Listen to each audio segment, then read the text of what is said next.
From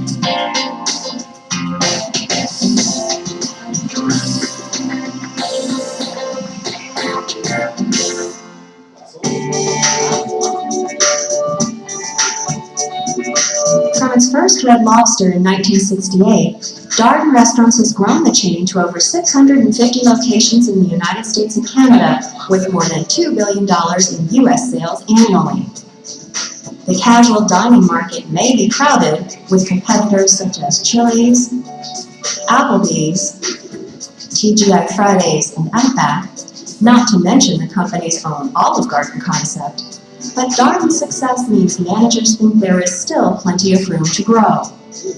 The big question is, where? Robert Reimer, Director of Market Development, helps the company answer that question. Well, when we're looking at new sites, we look at the trade area characteristics, the site characteristics, and then there's the real estate characteristics.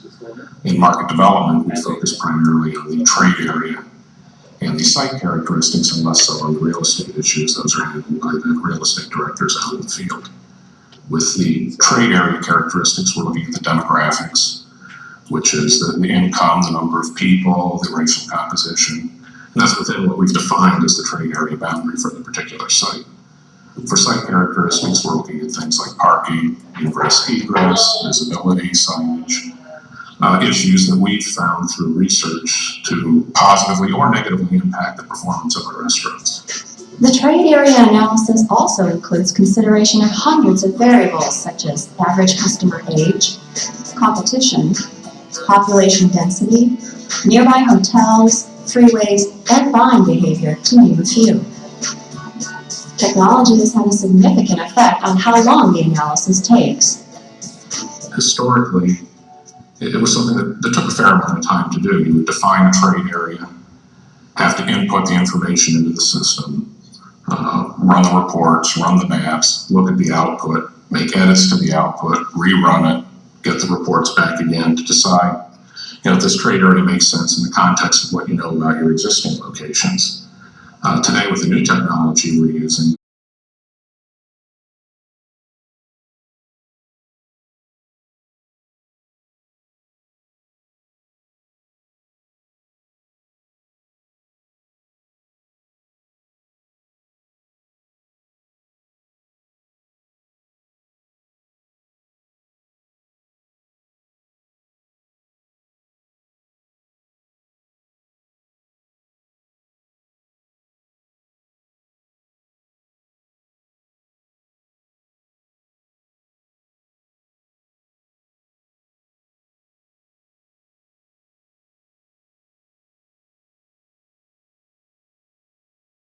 trade areas with 150,000, and all the people are equal. With the new system, the new technology involved, they're using clusters or psychodemographics. There's about 72 different clusters, and what they've done is they've taken all the households in the country and defined them as belonging to a unique cluster. So instead of it being simply 150,000 people, it's 150,000 people broken up into their clusters.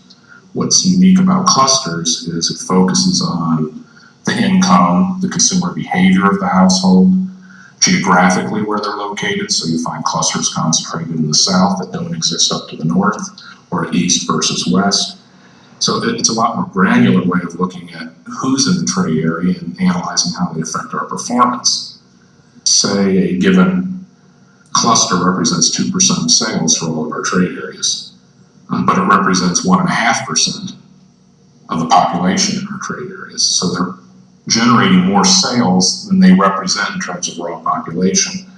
That cluster then, we would take the 2% divided by the 1.5%, and it represents, would be weighted as 1.33, it's 33% higher, or an index of 133. And what happens is for each cluster within a trade area, you have a score. Scores can be as low as 20 or 30, which would mean they're about a fifth as valuable as a normal customer. To 200, which would suggest that they're twice as valuable to us. And by applying those weights against the populations, one trade area with 150,000 people, when it's weighted by these cluster scores, might be 140,000, another might be 200,000. And it's a very unique way of taking a look at trade areas and combining the demographics and the shopping behavior all into the trade area population. So, not all trade areas are created equal. And that's what we want to get at in doing the research and trying to forecast sales for new locations. When Rob maps the U.S., a state, or a region for a new site, MapInfo offers him the ability to layer additional parameters onto the search for potential new sites. For example, the search can be narrowed by specifying a certain sales volume, maximum cannibalization of existing locations, and minimum distance from existing Darden restaurants. The software also recognizes the nearness of non-Darden competition and assigns a probability of success as measured by reaching sales potential. One of the key objectives of market development within Darden is to try to help the company focus on opening the next best group of sites. Each of the concepts have certain targets that are established for the coming year, or actually for the coming years in terms of the number of units that they're planning on opening. Hopefully we're going to identify enough sites to meet those goals, and historically we have. What we want to see happen is, for example, for Red Lobster, if they're expected to open a dozen sites in a certain year, is that those 12 sites are the best opportunities that are available out there. So we'd like to provide them with the guidance. So the list to get to 12 might in fact be 50 or 60 opportunities for them to focus on to try to generate maybe 24 deals that ultimately can end up being 12 restaurants that open. The thing we have to be cognizant of is the lead time. Sites we're working on today won't open, in best case, for 2 years. In terms of the timeline it takes to get the deal completed, the contract completed, and then the amount of time it takes to actually build and get ready to operate the restaurant. Just because the MapInfo GIS software identifies a site doesn't mean it's a done deal. Instead, the information is combined with internal thresholds and real estate director feedback for management decision-making. When you talk about thresholds for what will support a restaurant, it varies by site. A better way of looking at threshold is what performance is required to meet the financial returns that have been established by the corporation for that restaurant. And so now you're getting involved in what are the costs of the site, what are the costs, is it a purchase, is it a lease, how much is it going to cost to build it, how much will it cost to operate it, what menu will be in it, what margins are going to be involved. And all of that builds up to, in order for us to operate a restaurant at this location and get the return that we're looking for, we need a certain performance level. Whether it's $3 million, $4 million, $5 million.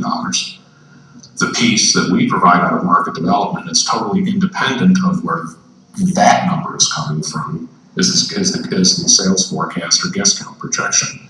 So we use our tools to say, well, if you were to build a restaurant at this particular location, you're going to do X dollars. And that's then compared with what we call the hurdle rate out of the financial models, where we believe that the location is capable of meeting or exceeding hurdle. It's a location likely to be approved.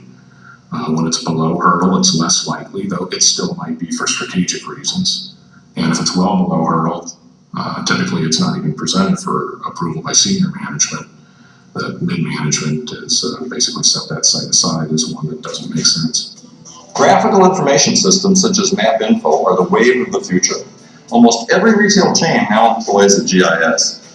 The focus for restaurants like Red Lobster and for retail stores are revenue drivers such as the demographics that relate to purchasing power and lifestyle, as well as variables identified in the chapters such as location of competitors, site cost, signage, traffic, and so forth. GIS technology can be very useful. Indeed, as Darden knows, Jay, critical in finding the best location. When we look at a manufacturing hub with everything, a whole different set of issues. These issues often have a cost focus. Shipping costs for both raw material and finished goods, energy costs and taxes. But also because the investment of the location of manufacturing facilities is often long-term.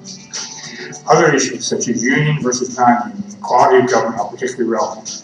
Different techniques such as the factor rating method and locational break-even analysis may be helpful. Finally, in the case of a warehouse distribution center, such as this one at Darden, another technique, the center of gravity method, can be used. The location chapter provides a balanced view as to how all types of organizations, from Red Lobster to retail to manufacturers to distributors, deal with location decisions. The decision is critical because of its long-term strategic nature.